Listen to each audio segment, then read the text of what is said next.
آزادی news digital پر خوش آمدید۔ کورونا وائرس کی اپڈیٹس کے ساتھ جرمنی سے میں ہوں ابھی بلوچ۔ چین سے شروع ہونے والے اس کورونا وائرس سے اب تک دنیا بھر میں 17 لاکھ سے زیادہ افراد متاثر ہو چکے ہیں۔ امریکہ 5 لاکھ افراد کے ساتھ پہلے نمبر پر ہے۔ اس کے بعد یورپین ممالک کا نمبر آتا ہے۔ صرف اٹلی، اسپین، فرانس اور جرمنی میں کورونا سے متاثرہ افراد کی تعداد لگ بھگ 4.5 لاکھ افراد ہے۔ جرمنی میں اس سے متاثرہ افراد 1,22,000 ہیں، جبکہ 2,700 افراد ہلاک ہو چکے ہیں۔ دوسری جانب خوش قسمتی سے 48,000 کے قریب افراد صحت یاب ہو چکے ہیں۔ جرمنی میں لاک ڈاؤن کا یہ چوتھا ہفتہ ہے۔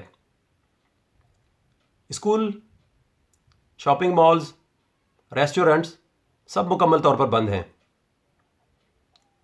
خریداری کے لیے دکانیں کھلی ہوئی ہیں۔ فارماسیوٹیکلس یعنی میڈیکل سٹورز کھلے ہیں۔ لوگوں کو کام پر جانے کی اجازت ہے، تاہم 2 سے زیادہ افراد کے اجتماع پر پابندی ہے۔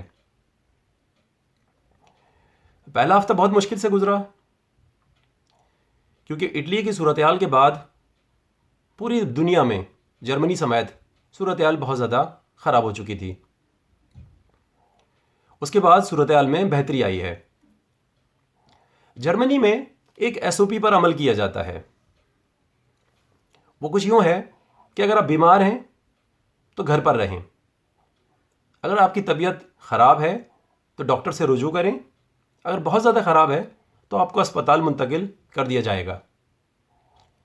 اس SOP کی روح سے دوسری بات یہ ہوتی ہے کہ اگر آپ تندرست ہیں تو ڈسٹینس رکھیں، لوگوں سے دور رہیں، ہاتھ نہ ملائیں، ایسی جگہوں پر جانے سے پرہیز کریں جہاں زیادہ افراد موجود ہوں۔ تیسری بات، کام پر جانے کی اجازت ہے، لیکن اگر آپ کے پاس اپنی سواری ہے تو بہتر ہے۔ اگر آپ گھر کے قریب کام کرتے ہیں تو سائیکل پر جائیں۔ SOP کا چوتھا حصہ، اگر آپ اس قابل ہیں کہ گھر بیٹھ کے کام کریں تو اس کام کو ترجیح دیں۔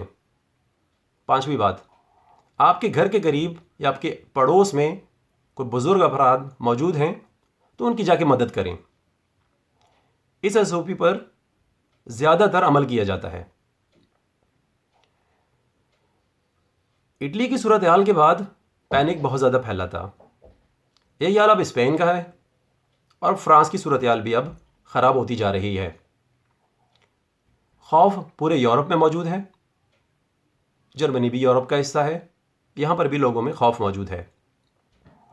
تاہم حکومت کی جانب سے جب یہ اعلان کیا جاتا ہے کہ حکومت آپ کے ساتھ تعاون کرے گی، آپ کے تمام مسائل حل کرنے میں پیش رہے گی، اس کے بعد صورتحال بہتر ہو گئی۔ حکومت کے ساتھ لوگوں نے تعاون کیا۔ لوگ گھروں پر بیٹھتے ہیں، صرف کام کی صورت میں یا خریداری کے لیے باہر جاتے ہیں۔